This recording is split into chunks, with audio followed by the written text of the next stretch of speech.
Yes guys, you guessed it. I take my tripods to the field and I put them to the test in pretty harsh conditions, I would say. These are the beds.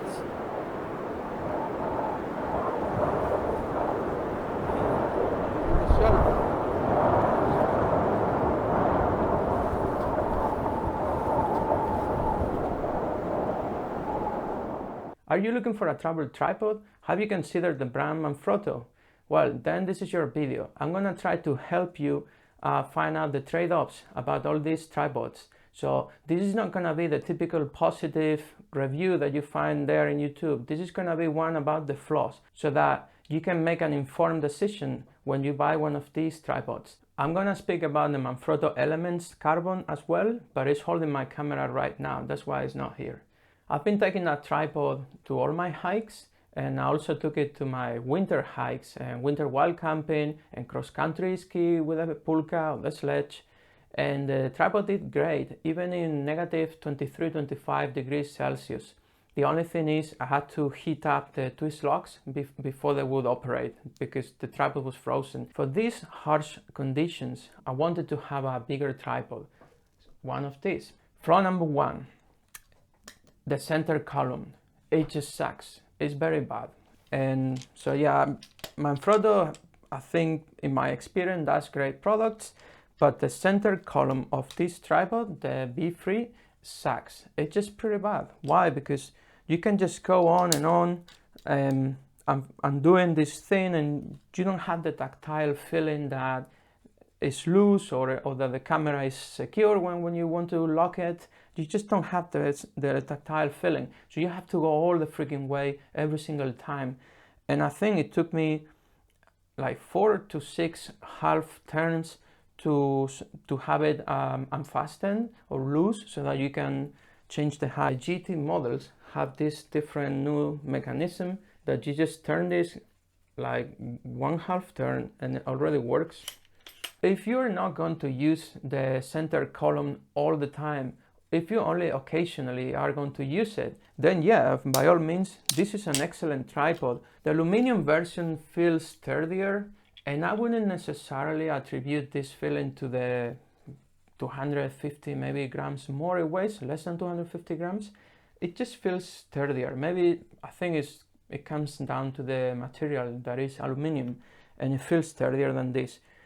The aluminum version has this rubber handler, and the carbon versions don't have it, both in the GT or the Befree models. So this adds probably 30 grams, I would say. So if you were to add to the carbon tripod a rubber handler or similar, you're adding those 30-40 grams perhaps, and so the weight difference between these two is smaller than you would think. The carbon versions in very cold environments don't get as cold as this. So I can tell you right now, this is pretty warm and this is already cold here at home. Aluminum and carbon. I'm gonna switch hands.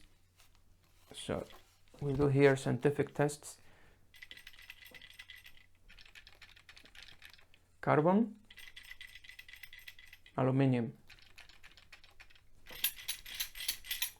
This is when you just go like this. See? It's just the carbon, this aluminum, this carbon. I mean, I don't know what to say, you just draw your own conclusions, but here you have it. If you mount the tripod behind you, the typical mount on the backpack on the top, in between of your brain or whatever they call it, the top lid of the backpack. If you mount it there, as you walk,